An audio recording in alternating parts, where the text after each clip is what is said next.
Welcome to the Ready Room Podcast. I am Josh, your host, and today we have a special guest, Pastor Mark Bishop. Hello. Today we're going to be asking, what does the Bible say about self-defense? Hope you guys enjoy.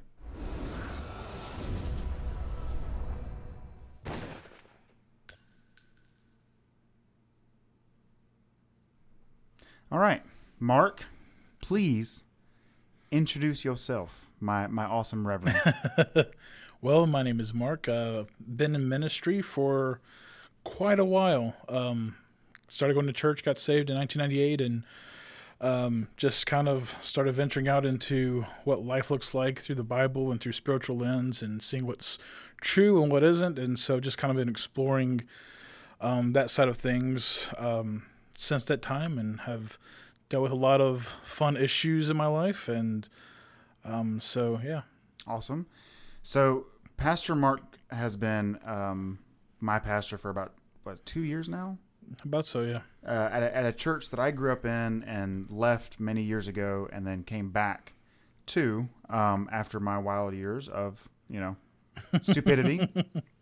I came back, and he's been awesome. And one of the reasons I really, really get along with Pastor Mark is because he's pretty logical in his thought approaches. They tend to be very thought out and logical, as opposed to what feels good or what feels, certain. It's not feelings based. Yeah. Most things are intellectually based or logically based before feelings. Not to say spirituality is important. Sure. But when we're talking about things that deal with like fact or proper interpretations. Is that your phone just going nuts? It's on, yeah. Dang, put it on silent. It is so unprofessional. Sorry. That's not silence, that's vibrate. It says silent. So Does it really? Yeah, it does. Silent Dang. mode on. Dang. So I don't know. Yo, that silence is very loud. Okay. No, there you go. There. That's on the floor. It's okay. It's okay. Christ is averted. But when we're dealing with topics like this where, a lot of Christians, I would think, have questions about self-defense, lethal use of force, all these things. They think it contradicts their religion, or they think it is unnecessary. I don't know. I just see a lot of different people who are pacifists in every way just because they say they're Christian, and they seem more like Buddhists than Christians. Right. And I don't know. I asked you. I didn't go too hard, guys. I actually purposely didn't do a lot of research for this episode to see what he would say.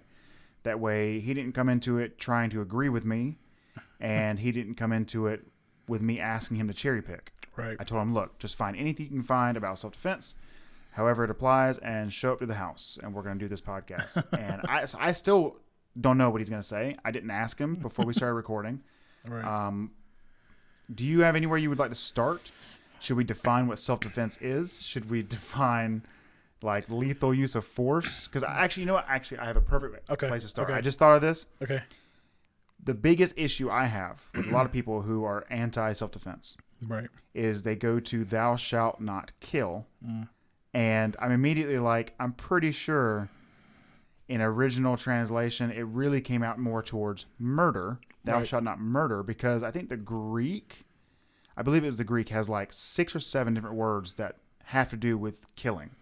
Whether just taking a life in general, and certain ones are murder and certain ones are killing. Sure. And I tell everyone, like, all murder is killing, but not all killing is murder, right? Yeah, pretty much. Yeah. And they disagree with it, and I'm just like, okay, well, that's just a basic understanding of language, and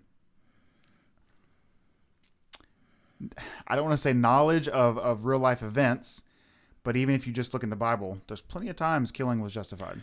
Yeah, I mean, well, people tend to think, as far as Bible goes, when they think of those ideas of, hey, you shouldn't hurt somebody else because that's mean, and they use a lot of scripture out of context, and they use like stories in the Old Testament about, hey, see how this was bad or how this turned out bad, we shouldn't do this, and Jesus says love everybody, and God is love, so we should just take it on the cheek and turn the other or whatever. But it's often turned out of context, and they try to fit this narrative in their own world of what it means. Because maybe they see a lot of bad things happen as far as violence goes, and they're like, well, and people kind of associate all violence with self-defense, and they're like, that means all violence is bad, or all violence is justified. They cup it in one thing. So like Yeah. murder, kill it's one thing. Yeah. And like you said, there's different ways and different ideas of what it means, but they try to put it all in one pot, and it's not correct actually. So makes sense to me. I had this issue when I was like 14 or 15. Because I had already planned at like 8 years old to go into the Army, and I was going straight to the infantry. I knew I was going to go infantry. And then in like high school or middle school, I forget, I was having this confliction with like, I thought it was thou shalt not kill. Right. And I was a kid. I didn't understand, the nuances of scripture or of real life. And I asked my pastor and then the youth pastor, and they all pretty much said the same thing. They're like, look, we say thou shalt not kill because it's easier to say. But in reality, the original translation is thou shalt not murder. right. And then that took me down a rabbit hole of like, okay, well, what constitutes murder? Right? Like some people will say something is murder. And okay, for example, right now it's in 2021, a hot topic is police killings, let's say. Right. And they think that every single time it happens, it's murder. Well, that's just not true, right? And that's the same case for the Bible or any other part in life. It's a case-by-case basis. Intent matters. Absolutely. Situational or not the awareness, but factors around the situation matter. So I think we agree that murder and killing are different. We can move forward from there, right? Yeah, absolutely. Okay, I just want to make sure that that's a foundational thing that I think people really get confused on or upset about. I mean, to me, murder is just going to someone and killing them in cold blood without kind of any kind of, Yeah. you just meet someone, you're just like, hey, I don't like you, you're dead, I mean, there's even times where, like, let's say someone rear-ended you and you got out of your car in rage and shot him. Or, that would be murder, right? Because it's not justified. Right. Those are not two equal things. And I think you could even go as far as to say it shouldn't have to be something equal. Like, if someone killed my wife, I'm technically going and killing them back is... It depends on the moment. Like, it depends on the moment, I think. Like, if someone... Let's say if someone broke in... Like, for me, that's different, right? Right. I have 3 girls and a wife. So if someone broke in my house... Mm-hmm. One, as soon as you break in my house, the window's down for me to shoot you, like, or to kill you, whatever. Especially at nighttime. There's actually a whole scripture about that, about nighttime versus daytime. Yeah, like you pose that threat, then it's, that's your life. That you I meant more like, let's say my wife died in a parking lot somewhere while she was going grocery shopping. Oh, yeah. And I wasn't involved. I wasn't there or anything like that. And then I found out who it was, and I went and killed that person. Yeah, I would construct that as murder. It's still murder, right? Because now the law should be taking care of it. The Bible says to follow the laws of your nation, which is really hard right now, guys. Really, really hard. Yeah. Especially someone who agrees in peaceful noncompliance. That's my thing. But that's a whole other conversation for a different time. All right, so where would you like to go from there? From that foundational point of killing and murder being different, murder being cold-blooded, and killing could be a multiple of factors. I mean, there's a whole slew of things that fall under killing. I think it just depends, I think it depends on, like, I don't think there's a one answer fits all situation because everything, I mean, we can generally give like broad answers or broad situations like we talked about. Someone breaks in your house, or if someone kills your wife in a parking lot or something, like those are some, broad answers that we can kind of construct, but there's all kinds of situations that I don't have a very simple answer or as a clean cut answer, but well, I mean, war is a thing, right? So, people are like, well, killing is just self-defense. It's like, well, not necessarily, because self-defense would fall under killing. I think a lot of war deaths would fall under killing. Not all of them, though. I mean, there are plenty of times where it's murder. But there are also times where, like, what about a preemptive strike? Where someone's, this one person is planning to do something. Yeah. Well, like things get muddy. Yeah. Well, it's weird. So the Bible, coming from a Bible perspective. Yep, that's what today's about, guys. It's about the Bible. So sorry, and if you disagree with the Bible, then that's fine. Yep. But from a Bible perspective, God always allows war, judgment, whatever you want to call it, between individuals differently than nations. Mm-hmm. So he's very strategic into giving permission or allowances or I can't think of the other word, like just stopping from you hurting someone else as individually type thing. But as far as nations go, there's different rules and regulations.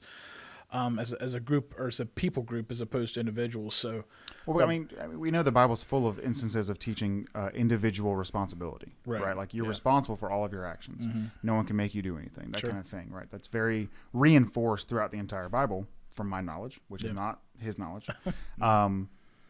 So I think it's interesting to see that the nations are held to a different standard because they're a group of people, but you would think at the same time that group of people is still responsible for their own personal individual decisions, but governments are treated so much different in the Bible than people, and I think it can get confusing for the average person. And I mean, don't get me wrong, I get confused all the time reading the Bible. I'm a simple man, guys. Like, I'm very simple, but there are times where it's like, why is the government allowed to do this one thing, but the like, oh man, it's such a broad topic. Anyways, I'm gonna let you finish because I want to go on a whole different rabbit hole because I'm like that. Well, like, I mean, rabbit holes are fine. Yeah. Like, I was just thinking of a conversation I had probably 5 years ago. So I have a close friend of mine who was a police officer, who was a lieutenant, and we were talking about before a lot of things that have happened in the last few years. There were some shootings with race and people opposed to cops, and I have had a black friend. He's passed away since, but we all sat in my office for several hours debating, and like, just, we're all Christians. We all go to the same church.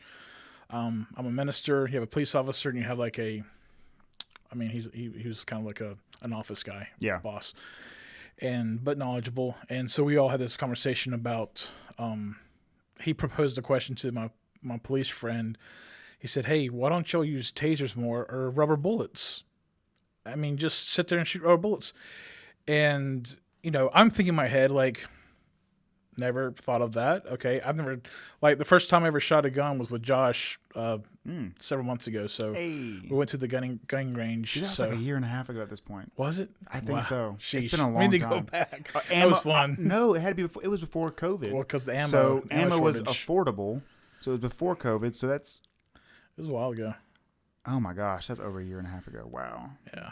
We gotta get you back out there. I know. Rambo. It was fun. I loved it.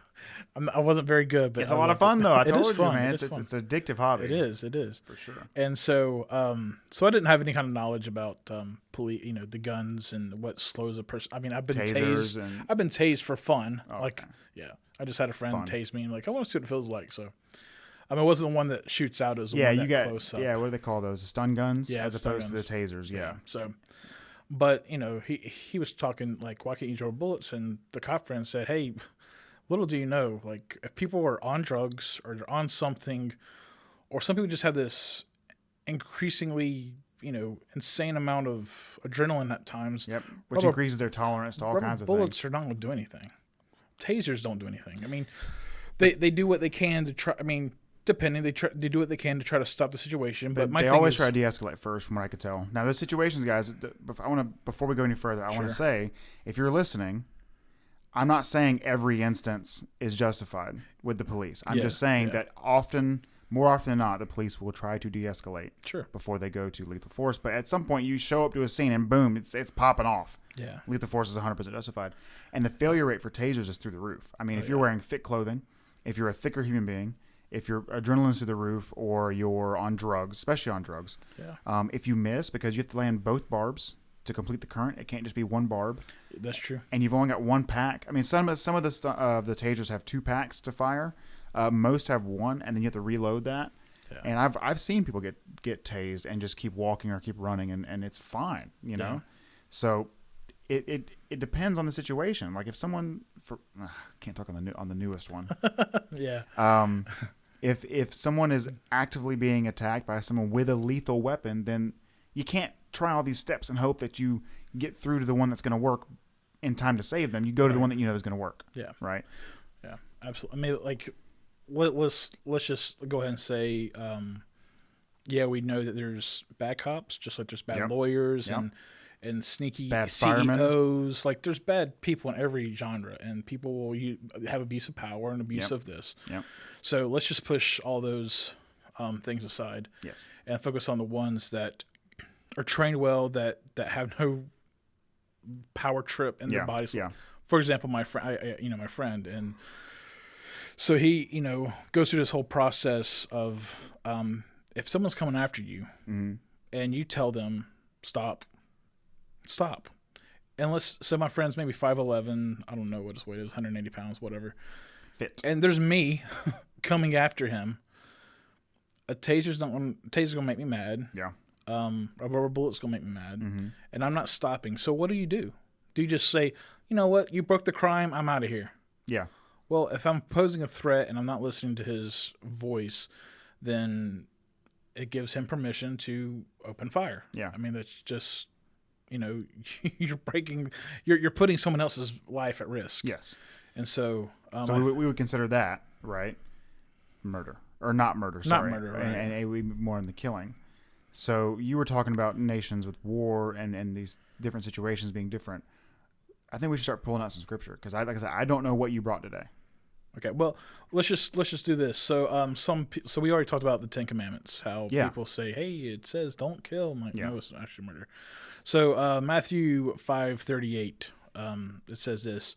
Jesus says, "If anyone slaps you on the right cheek, turn to him the other also." And people are like, if someone hits you, you should turn the other. And I remember, like in high school when I first got saved, people just like to test me. I guess because of my size. I really don't know. But people would try to test my. And I had a short fuse. Yeah, same. And so when someone would I remember in the hallways, one guy just pushed me against the locker. I said, okay, so I grabbed him by the throat, slammed him hard against the wall, and I punched him hard in the stomach. I said, try it one more time. And we both got sent to the principal's office. And I had some people that went to the church and the youth group, saw that and they're like, Mark, you shouldn't do that. And I'm like, what? He pushed me. Like, yeah, but Jesus has turned the other cheek. And so I'm like, does it really say that? Yeah. And then I read, I'm like, so that means if someone pushes me, I just got to stand there and be like, okay, well, what else you want to do to me? Like hit me and slap me. And so people take that, verse and try to be the peacemaker because Jesus says, blessed are the peacemakers. So we should always try to make peace. But back to this verse, it has all to do with attacking you for your belief in God or in Jesus. Like if someone is attacking you specifically for Jesus or specifically for God, then Jesus is saying, hey, that's persecution. That's going to happen. It's meant for you not to retaliate because God will deal with that. But if someone smacks me on the street, I'm going to smack them back. Yeah. Like, doesn't mean... where can someone find that extra context though? If they hear, turning their cheek, they hear that verse and they go, well, where is he pulling all this extra stuff about persecution? How can they find that? Matthew chapter 5 really is, Jesus is on the Sermon on the Mount and he gives all these beatitudes about blessed are the meek, blessed are the poor, blessed are the persecuted. He goes through all these blessings and some of them are difficult. And then he talks about these offenses and how do you respond, how do you react. So Matthew chapter 5 is really the whole context and he said, blessed are the peacemakers. So we try our best to be a peacemaker, especially when it comes to things of God or resolving a situation. Like obviously if someone breaks in our house, it's you can't be a peacemaker then. It's a threat. Yeah, I think, two things. So you're saying the majority of Matthew chapter 5 is about the persecution side of things for your faith, not just general. Yeah. Okay. Yeah. And the second thing was, oh man, my brain. No, I just had it. Okay, come on, help me. Offenses. No, he said someone break into your house, and a threat. What happened to my brain? No, I just had it. Oh my gosh. Oh, okay. I think people take the whole peacemaker thing a little too far because it's like, if you're going to be a peacemaker, then you have to compromise with somebody else, right? Which is generally a fair thing to do. Compromising isn't always negative, right? In fact, with a marriage, you compromise all the time. We know that. However, compromising with evil and giving evil more and more leeway is a different story, right? Like, let's just say a lot of allied countries compromised with Hitler and allowed him to get where he got. Right. They could have stopped him way before that, but all the compromise up to there in the name of peace caused 6 million deaths, right? So there's a line, in my opinion, there's a line where compromising is no longer making peace, it's just letting evil get away with things. Absolutely. Right? Yeah. I think that's where you find yourself in those situations. A lot of these self-defense situations is, well, you could just take it and die. But at the Yeah. same time, if that would, in my opinion, that would make you responsible for everyone around you's death as well. Yeah. But I don't want to jump the gun on everything. So No, I mean, I think as far as peace goes, again, like if you talk about war and nations, like peace treaties and all these things, I think that's a really different thing of weighing. You look at the history of the nation, you look at their propaganda, look at a lot of stuff that you kind of see. Do they really want peace, or they just want an upper hand and compromise, and then them having the ability to have X amount of weapons or the upper hand in case something happens, versus like people do all kinds of things in the name of peace all the time. Oh, you know, it's this is to keep the peace, and it's like, no, this is just. What does that mean? This is not even negotiating. It's just giving things at this point. Well, it's like people are like, hey, let's have a peaceful protest, and they're the ones like screaming in the streets and like rioting and burning buildings. Okay, and peaceful people. Well, let's look at that. I mean, the Iran deal, right? Right. Compromising to make peace with them was giving them all kinds of stuff, Yeah. and money, and it's like that. Those two things don't add up. But anyways, so blessed are the peacemakers, right? Yeah, and so so we got that nation part about being peace, and then using that as a reason, and then you have other situations where, if there's an escalation of in between individuals that's taking place, obviously you want to try to like police negotiation and trying to calm the situation, trying to do whatever you can possible to be a peacemaker. And I think that's kind of what it's promoting is do what you can, but peacemaking has to go both sides. Yeah. It can't be just one side. If I'm here being all peaceful and you're just consistently yelling, screaming, threatening, doing violence, like, okay, well, I've done my part. Yeah. So you can only you do put so your hand much. out and no one grabbed it, right? Yeah. So that's something I read before I asked you to be on the podcast. So once again, I wasn't doing research, but I was reading the Bible, and I came across the verse that says, "Remain peaceful as long as it is possible within yourself." Right. So like, be peaceful as long as it's possible. It didn't say always be peaceful no matter what. It said be peaceful as long as it's. Well, I may be slightly misquoting the verse, but from my memory, it was remain peaceful as long as it is possible within yourself, like as long as you can. But that means there's an end. That means there's a point with everyone where it is no longer possible. So that automatically gives me an answer. In my opinion, it's like, well, if there's an end to that range of possible and not possible, well then there's at some point something is justified. Yeah. So well, it's like people even use the name of God as a means to create violence, even though they're promoting peace or whatever. So there's all kinds of things that people often try to miscue, just trying to promote an agenda. They use keywords or phrases to, love, peace, whatever, and just trying to promote their thing. So before we go any further, quick break to let you guys know you can find TBR Gunworks on Instagram, Facebook, and our website, www.tbrgunworks.com. Very simple. Excuse me. If you're listening on the podcast websites, Spotify, Apple, Google, Stitcher, basically everything but Pandora, because they're super anti-gun. Make sure you leave a review if it's possible. I know Apple lets you. I don't think Spotify lets you unless you use a certain program. I'm not sure. It's really complicated and confusing for an app that really wants to let podcasts be really popular on there. I have not found a way to leave a review on Spotify yet. But Amazon lets you leave reviews. All these places you can leave a review. Really helps the podcast out. If you're on YouTube, which is like 1 or 2% of you guys, drop a comment, like, and subscribe. If you don't mind, hit the notification bell and make sure you can see the next podcast when it comes up. I forgot to do this in the intro, and I want to make sure I get it out there. Guys, I really appreciate whatever engagement we've already got, and I hope to see more. We are crushing our goal. April was the best month by far, and it was way more than we thought it was going to be. So we're hoping that May and June are going to be just as good. Thank you guys so much. Let's keep going. Cool.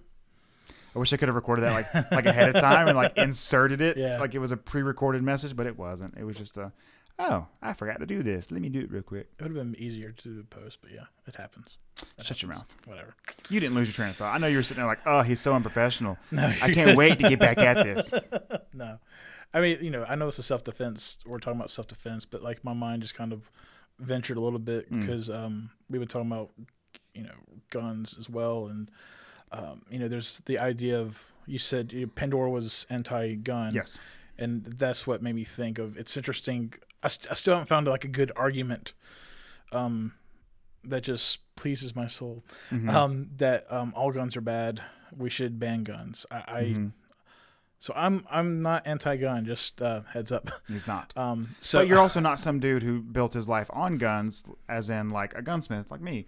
You were Right. also like just a pastor, and you admitted your first time going shooting was like a year and a half ago. So it wasn't. It's not like he's some big corporate gun guy, right? Yeah. So you're not getting this one-sided mind point. He's admitting that he just hasn't had a good argument for it yet. Well, if people want to kill you, they're going to find a way to kill you. Yes, I don't really care what the weapon like is. the acid attacks in Britain. Yeah, they like, banned guns and knives. You're going to ban bombs? I mean, you're going to ban cars and refrigerators and food because people choke to death. I mean, Yep. It doesn't end. No, it doesn't end. So I think just because there's more talk Mm-hmm. of gun shootings, then that's what the focus is. Yes. Whatever the narrative is what the focus is, and then that's what you kind of push on the agenda. So, like, do you think there's a biblical point? And that's actually a good segue, because is there any biblical viewpoint you could find on getting rid of firearms for public safety? Because sorry, any Catholics who are listening, but your Pope just recently said we must all sacrifice individuality for the greater good, for the cause of the greater good. And I'm like, that's just communism. Your Pope's communist. yeah, well, no, because Jesus talks about the story of sending his disciples out and says, hey, take a sword with you. So Jesus says, arm yourself while you're going out, because it's a dangerous world. So no, Jesus is not having weapons. I mean, Peter had a sword on him, and Jesus wasn't against him having a sword. Now, why Peter cut the soldier's ear off, and people were like, "Oh, but Jesus was against the violence." No, He said wasn't. Jesus reprimanded him. It's like, well, Yeah. it's because he told Peter like 3 or 4 times this is about to happen, and he's like, you can't stop it. And he's like, I'm gonna stop it anyways. Yeah, pretty much. It was like, this is God's will. You should have been in prayer instead of sleeping. Yeah.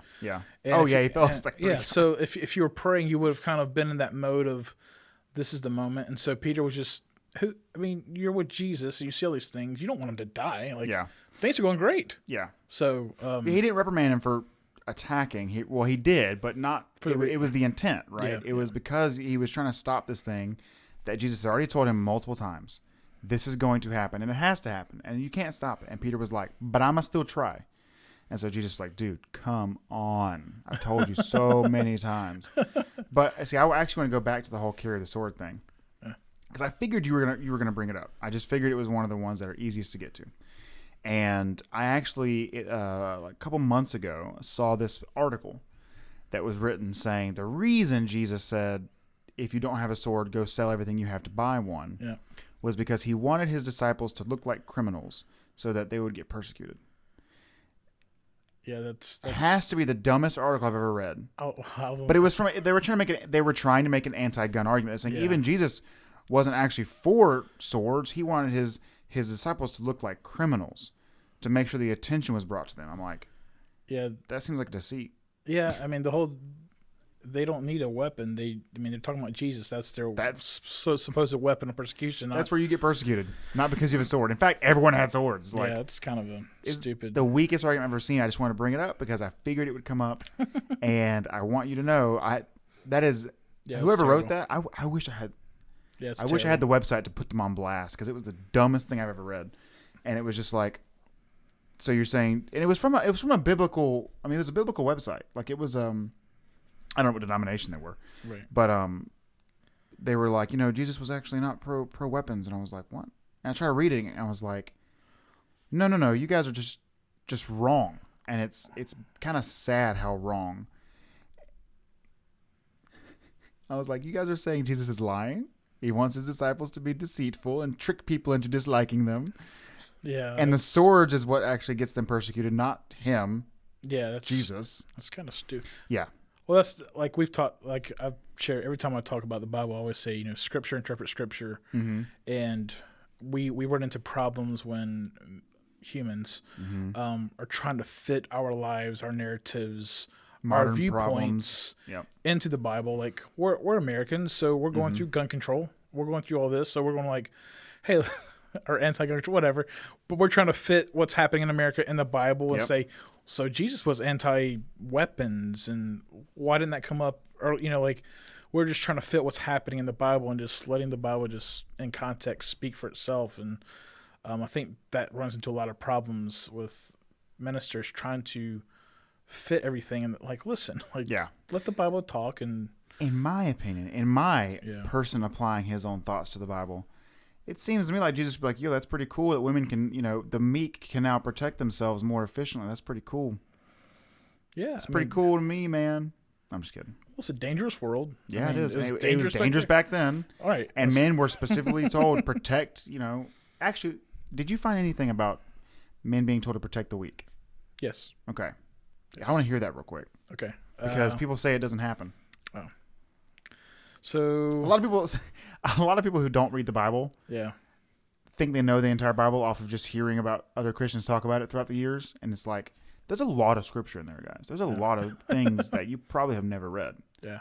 So Psalm 82, 3 and 4 says, give justice to the weak and the fatherless, because God's big on fatherless and people that can't help themselves. Maintain the right of the afflicted and the destitute. Rescue the weak and the needy. Deliver them from the hand of the wicked. So, to rescue the weak and the needy. This is a time of violence and war, and so God always talks about rescuing people and bringing people out, and if they're surrendering, when Israel's going to wipe nations or whatever, hey, people are surrendering, don't kill them. Give them here's the rules, here's the regulations, all this stuff. There's opportunity for justice and all this, but Jesus is always looking out for the fatherless, the orphans, and he says, come to the weak, protect them, because there's people that can't protect themselves. Yeah. And I don't think God's like, well, sorry, especially for you, back then. I mean, right now I think women have. I think gun control is sexist, right? Because I think right now women are on a more equal footing with their attackers than ever before, right? Because you think if you and I lived back in 0 BC or 0 AD, I don't know what it would be. Yeah. The year 0. And we wanted to attack a woman who was unprotected. That's pretty much nothing she could have done. Like, it happened all the time. It happened consistently and constantly, and it was just like there's nothing they can do. The size difference, the bone density, muscular structure, it just wasn't fair. So they had to have protectors, and in fact, a lot of times that was what marriage was for, to guarantee the woman had safety, and someone to help protect the baby that she wanted. I'm not saying that's the only point of marriage. I'm just saying that was a big pro of marriage. A big pro of it was protection, guaranteed protection. And even in modern times, that's a big point of arranged marriages in other countries that still do that. But nowadays, women who may be attacked have a tool that is way better than a sword, because sword also relies on your strength and your speed. The gun doesn't rely on that as much. It's an equalizer, right? And I think that's a good thing. Well, you have like single mothers out there, whether the father died or left or whatever. And then you hear about like carjacking and people, buying girls and selling them to sex trades and it's happening really easily. Yes. And husbands also still are like, well, I protect her. I'm like, yeah, but you're not with her 24/7. Yeah. If she goes to the grocery store at night, or it doesn't matter. I'm not saying women are weak and can't protect themselves. I'm saying they should be able to protect themselves. I would push any husband, any boyfriend, any son or whatever listening to this. You should support the important women in your life learning to conceal carry and learning to shoot and protect themselves, because you can't be with them 24/7. It's not possible. Yeah. And in fact, they're almost always attacked when they're alone. Right. They're less likely to be attacked when you're with them. It's just statistical. We talked about that in the episode I did with Jessica a month or two back. You guys need to go back and listen to that, by the way. If you would like an episode to help you convince your significant other or your mother or your daughter or your sister to start concealed carrying and learn to get into that world, there's an episode I did with my sister who was previously anti-concealed carry, and now concealed carry is everywhere she goes. It's called I forgot the episode. The episode has bridges to barbells in the title. I forgot the name of the episode. That's my fault. But it's a really good episode, and if you show it to that person, it might help. Getting a woman's point of view, it might help them process that and make a decision. So. But I think you're right. I think they were very dangerous times, and they're still very dangerous times. Yeah. Well, it's like, if my wife is out getting gas with my 3 girls and I'm not there, and someone comes and tries to hijack the car with my girls in there, and my wife is my 3 girls and my wife's, or is my 3 girls' lives worth more than that person's still the car? Absolutely. He's taking the risk of doing that. Let my wife shoot him and let him go. I mean, I hate it for his soul. Yeah. But at the same time, we all have the decision to make of breaking the law, and the Bible's clear. When you break the law, you face consequences and it's not just that. I mean, I think a lot of people have issues with like the idea that good and evil aren't abstract. Like I think a lot of people in their modern, I'm not saying progressive as in leftism. I'm saying progressive as in progressive Christianity or progressive spirituality. Like they're always like, well, good and evil are abstract. It's not these hard lines. And I'm like, no. I think objectively, things can be objectively good or objectively bad. Sure. Like I think good and evil are hard, factual things that we can't play around with. Like I would like someone to look me in the eyes and try to explain how, I know this is the extreme everyone uses, but look me in the eyes and try to explain how Hitler murdering 6 million Jews wasn't evil. Right. If you can't do that, then something can be objectively evil, right? So you said, your daughters and your wife's lives are more important than the person attacking. Absolutely. Which I 100% agree with, right? Right. Because that person made the decision to make their life irrelevant, basically. Correct, yeah. I think more people need to come to terms with that. If they want to act in self-defense, they have to understand that, do you value your life more than the other person? And if we're being honest, we should all say yes. Yeah, like, I mean, self-defense isn't like you going out there looking for something to do or to kill. Like, you're not trying to rob someone. It happens to you, and you're there to protect yourself. Because when this person breaks the law, the value of life changes. Yes. Your value outweighs the perpetrator who's breaking the law, and because there's consequences, and that person knows the consequences. Yes, and in this situation, you're innocent. You're a victim. Yep. To an aggressor who has made the decision to no longer become innocent or be innocent or whatever. Right. They made the decision to be guilty of a very violent or aggressive act. So let's get some more scripture in there. I keep jumping the gun, and I like this topic, this is and fine. I really like it. So let's read Exodus 22 verses 2 and 3. It says, if a thief is found breaking in and is struck so that he dies, there should be no blood guilt for him. So, okay, well, the Bible's good. You break in someone's house and you get killed or the person dies, no issue with you because you defended yourself. But if the sun has risen on him and there shall be blood guilt for him, meaning that if he's breaking and entering and you can actually see, and there's a little bit of, again, it's not like a cross-board. I think there's explanation there. I think so I've actually read that one before as well. Okay. So, by the way, guys, I didn't lie when I said I didn't go and research this when I asked him. But these are all things that I researched years ago, right? And the best explanation for that verse that I could find, because it says, if the sun rises, basically explain that you can see your intruder. Right. You can't be belligerent because it defines that intruder as a thief. It didn't say if a murderer breaks into your house at night, right? Right. But at nighttime, and you can't identify the threat, but someone has broken in your house and you don't know their intentions, you're justified. Absolutely. But if they break in the daytime and then you catch them and point a gun at them and they're like, whoa, I was just here to steal your TV, but, I'll leave. Well, you can't shoot them. You know what I mean? Like, the dude wasn't even posing a threat. He didn't know someone was there. It's daytime. Dang it. I'm sorry. I'll leave. Now, if he has a weapon of his choice, you shoot. Or if he's pulling or reaching, of course. But those are different situations where you can see intent. If they put their hands up and leave, or put their hands up and lay down, you call the cops. All right, well, you can't shoot him. That's murder. Right. But if he pulls his hands up and you say, all right, get on the ground and call the police, and he reaches for a gun, well, that's another different story. He's no longer a thief. Yeah. He is now an attacker. He's an idiot is what he is. So he's changed his actions.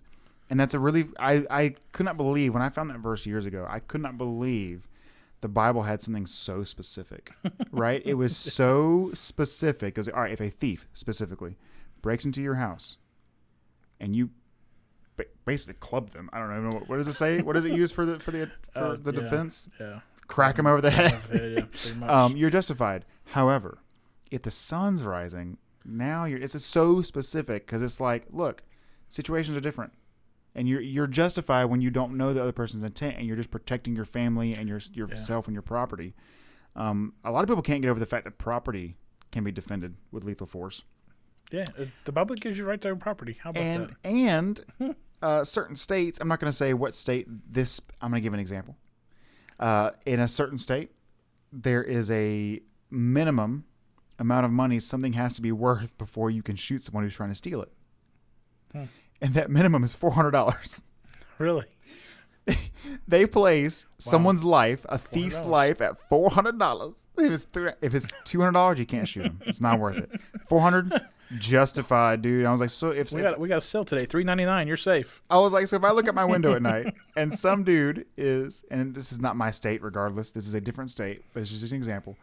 If I look outside and they're stealing my rims off my truck, well, that's $800 right there. I just go ahead and pop them. Like, not that I want to. I'm just saying it's just a funny arbitrary number. Yeah, you know, kind of, yeah. I don't think they should have a number to begin with. I think it should be based on like life threatening. But I don't know. Maybe I don't know. Some property it's hard to replace, right? So it's like if someone was stealing, I can't even think. I think if someone was stealing my vehicle, there's no guarantee I'm getting the vehicle back. It could go to a scrap place and get turned into parts. So like I'd probably shoot. Like that's my personal thing. Yeah. And that's way more than $400, by the way. Yeah. Well, I thought it was funny that state put a $400 limit. Like, well, like a vehicle, like if it's your only vehicle, it's your trip to work, it's your trip to it's livelihood. Go get groceries. Like, yes. I mean, it's more than just the value of the actual material. It's what it can help create. So, and it's how about your wallet? I mean, your wallet has more than just cash in it. It's got your driver's license. It may have your social security card in there. It may have credit cards. It may have, I don't know, checkbook. There's all kinds of things people keep in their wallets, right? Yeah. So you don't know what's going to happen if that person gets away with it and takes your credit. I mean, Lord forbid you put your social security card in your wallet, because if they get that, it's done. Good luck, dude. Yeah. You are screwed. It's done. Your life is basically ruined for at least a long time. So I think I thought it was really cool the Bible had such a specific and accurate definition of when and when you're not justified. Go God. Right? Good job, guys. I think this is something people don't realize, guys. And I don't mean to insult any atheists out there, but one thing that I think is awesome about the Bible that I have learned in the past 10 years over time is a lot of these rules that people see as just arbitrary rules that the Bible says you can't do or you couldn't do back in the day, whatever. Almost every single one of them has a health benefit to it. There's a reason. It wasn't just saying don't do this because I don't want you to. It was like, don't do this because if you do, it's going to suck for you. And like, for an example, one of the easiest examples was ham. Like, don't eat ham because it's full of parasites and you could die. And then it was like drink. I mean, the Bible even says you should drink a glass of wine. I forget how often they say it. Right, but it's like because it helps your organs, it's actually good for you. Benefits, you know, there's health benefits to almost every one of these rules. I mean, even the sex thing. It's like, do you want tons of STDs? Because that's gonna happen. So I just think it's funny that like, it's like, oh, he just doesn't want anybody to have any fun, and it's like, no, these things were literally to benefit you. It's like if it doesn't benefit you, don't do it. Right. Pretty much. I mean, the Bible, it doesn't just give rules just for you not to have fun, enjoy your lives. Like, no, like, okay, really? Yeah, it's not some old lady just shaking her finger like, you can't do that here. No, it's like every one of these things has a health benefit. And that's what's so cool about it is back when it was written so many years ago, they had no idea about the scientific reasons for health benefits. Like, they didn't know ham was full of parasites.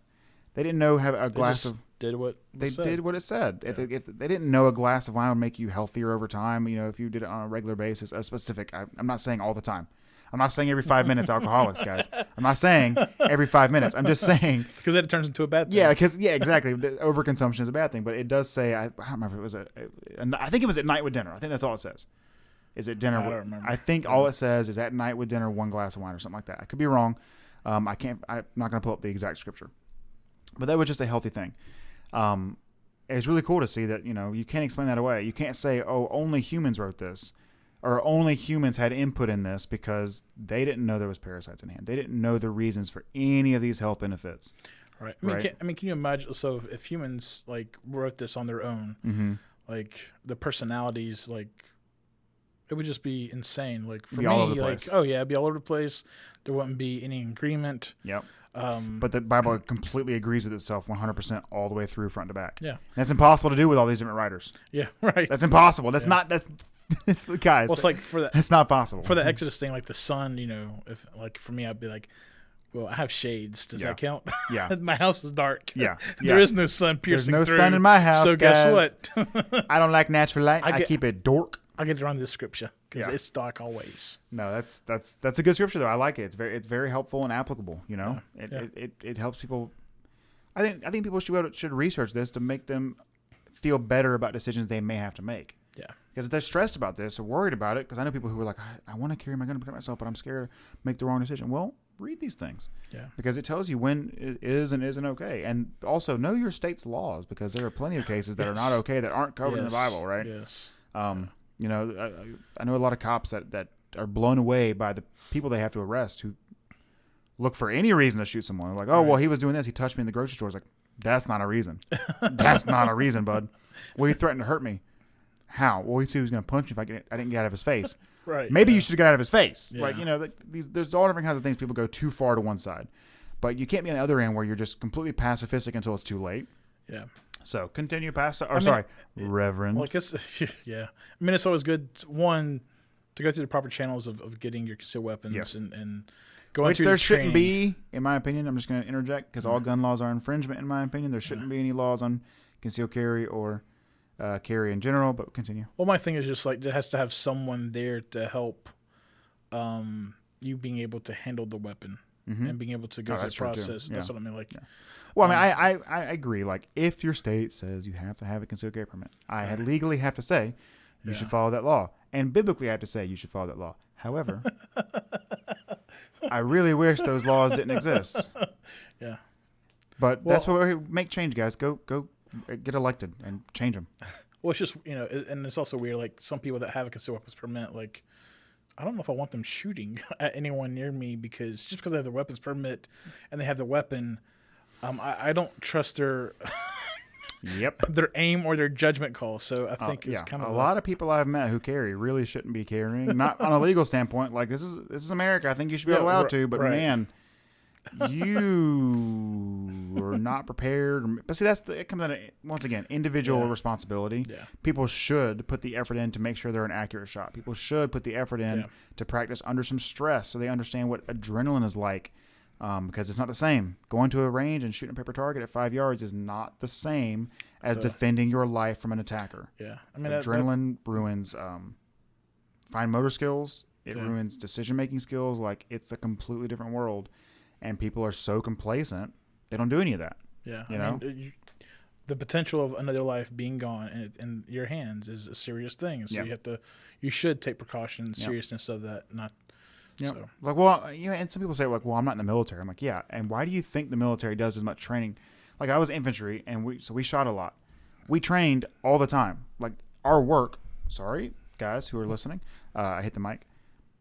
Our work when we weren't deployed is training to deploy, right? So shooting and all this training and all this muscle memory is a perishable skill. So yes, you're not in the military, but you should still be training on a regular basis to make sure that you are efficient at the bare minimum, which is defending your life. Yeah. That's the bare minimum. Just be proficient and efficient at that thing.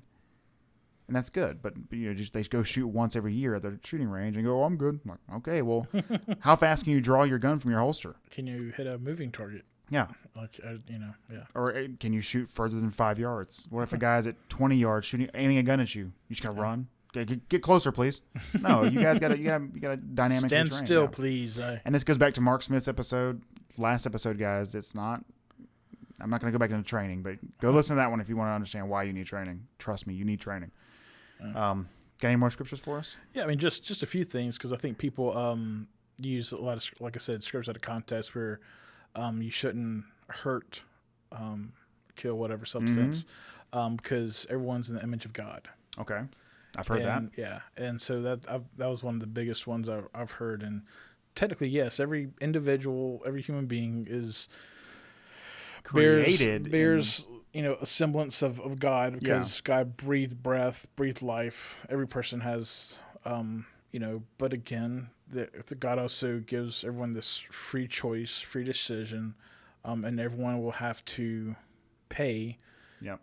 that's what justice is, right? Yeah. It's not you get a pass because, hey, guess what? I'm guy made me alive, so I got a pass to do whatever the heck I want to. No, you still, God's like, you have my image. I don't want it to be a broken image, but here's some rules and guidelines, and so I think that's just a cop out of, again, people just not wanting.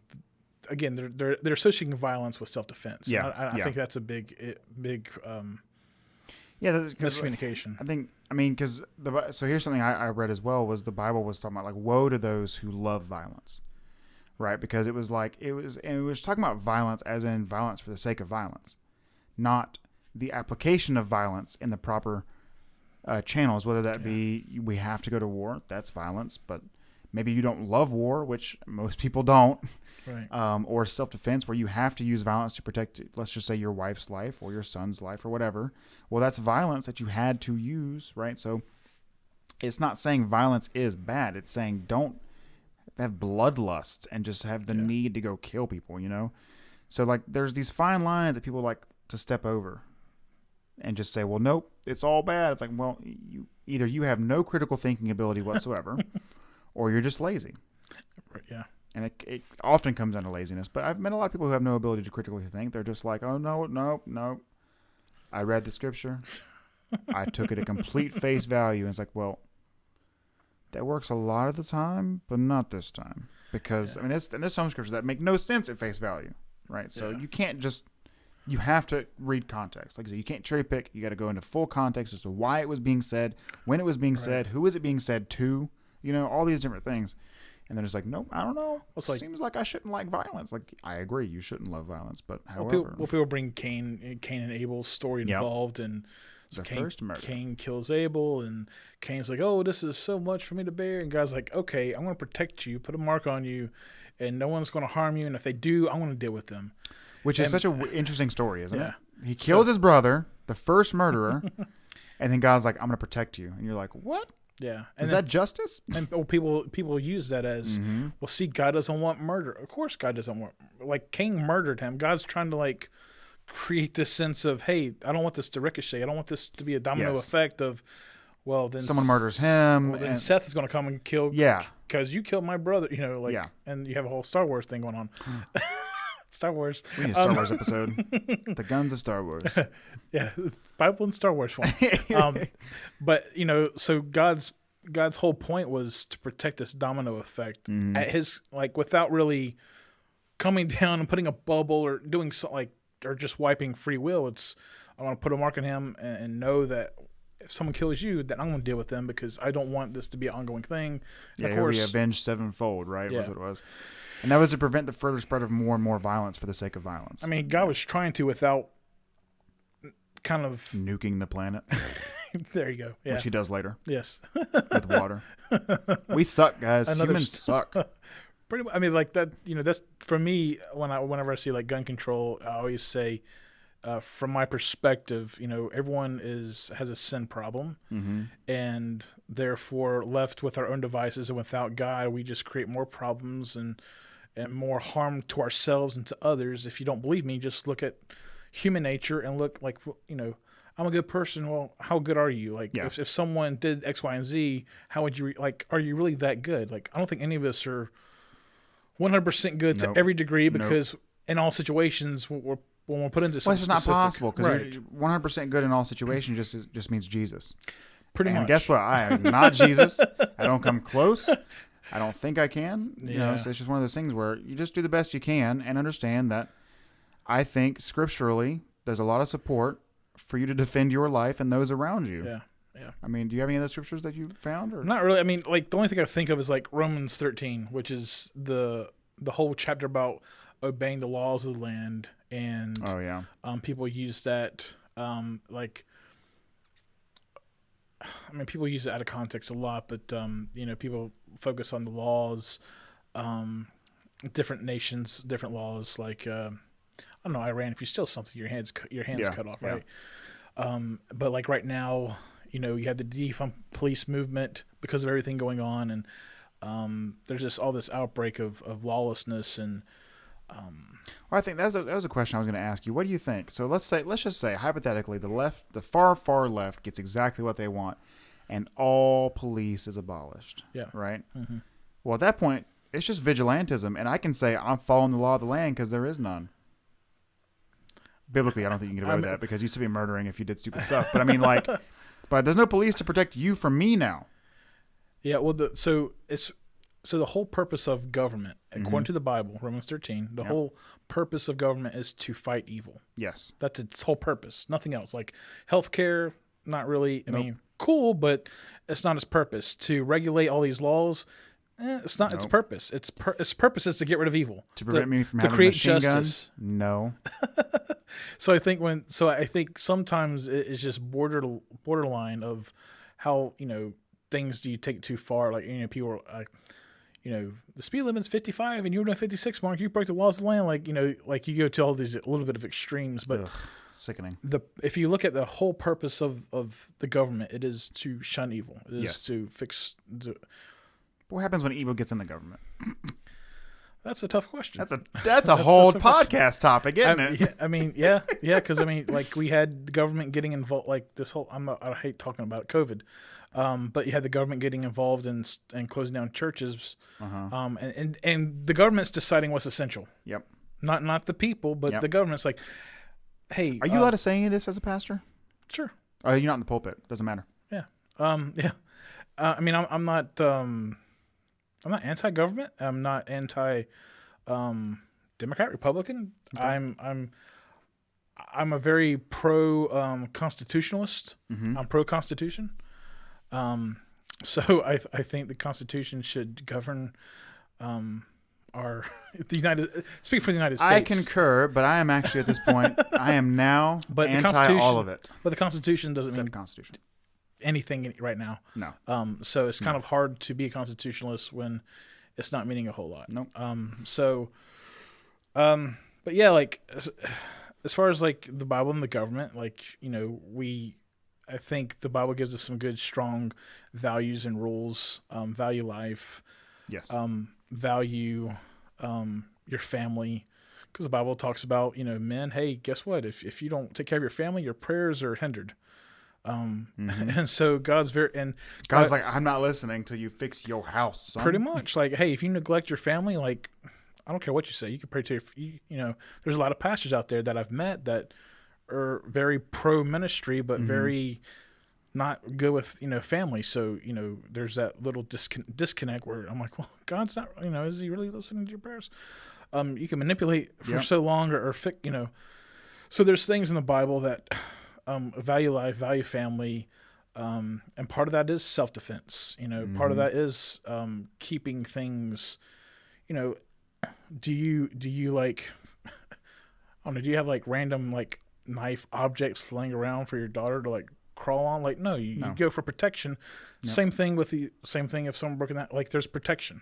You're protecting things. So I think self-defense is very pro-Bible. I think people trying to to fit anything else, I think is a little bit far-fetched. Yeah, they're just trying to make something fit a modern narrative in completely different context, right? It's just because it just tends to be like that with, like you said, people interjecting modern issues into something written some thousand years ago, right? In different range, and trying to say that it applies. I mean, don't get me wrong. I'm saying, man, that's hard. That's a difficult one because like certain things don't apply because they don't exist anymore or they're not happening. Like maybe certain traditions or whatever. But the generality of the philosophical ideas and the rules still apply. But you can't just say, well, this and this were swords, therefore guns. It's like those things don't compute. It's just not. You can't just try to make things fit and reshape the text to try to fit your modern narrative. Yeah, right. That's what I was trying to say in a roundabout way. There you go. But I think we agree. Yeah. I think you came without me asking you to defend either side. I actually told him, I was like, if you want to do devil's advocate, that's fine too. I thought about it. I don't know. I was like, I'm not prepared to defend against it, But right. I think you hit a lot of the scriptures that I thought you were going to either way, and I think the Bible's pretty clear I think it's like, look, be smart, be wise, use wisdom, and defend your family because, murder is not okay, but killing in certain instances is justifiable. Doesn't mean it's a good thing you should love to do it. It's just that it's justified, and you're not guilty of anything by defending those you love or yourself. Yeah, and protecting those that are weak. Yeah, exactly. Protect the weak. That's a husband's job is protect their kids, protect their wife, protect anyone who's weaker than them because that's what you're supposed to do. That's what good men do. That's not what home abusers are doing. They're not good men. These are people that should be punished for being really crappy men. I mean, I don't know. John Lovell has a whole thing about that. I love it. How to be a great man.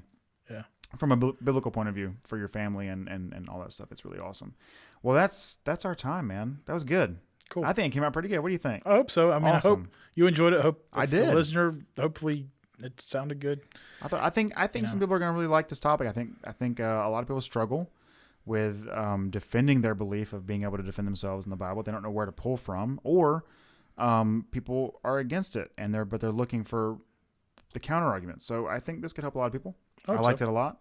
Thank you so much for coming. We're going to do it again. We're going to have Mark Bishop on again. You know what's weird? The past 2 guests I have were both Marks. The next guest is not a Mark, but I'm glad because she's a female. I would be confused if she was named Mark. And then the next guest that I know for sure is coming is another Mark. So It's kind of weird. 3 Marks in one show. Uh-oh. Yeah, it's like you might have to rename yourself to be on the podcast. I don't know. Maybe I'll just change my name to Mark. Why not? Do the it. Mark Podcast. Yeah, the only guideline is you have to be named Mark. Yeah, that's the only guideline. Maybe middle name is fine too. Unless you want to use a proper pronoun like they or them. Anyway. Good time to end. Thank you so much, guys, for watching or listening to the Ready Room Podcast. Really appreciate it. Check us out on social media. Mark, do you have any social media you'd like to push? You don't have to.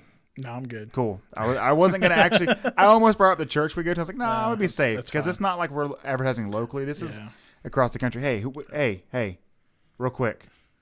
Those of you in France that are listening to me, there's like 3 of you that are listening to every single episode. I just want to say that's pretty cool.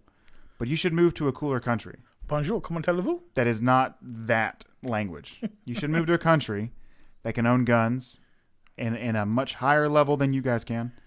I appreciate your listening and your viewership, but man, get to a better country. Get out of that country. Très bien. It's falling apart just like ours is.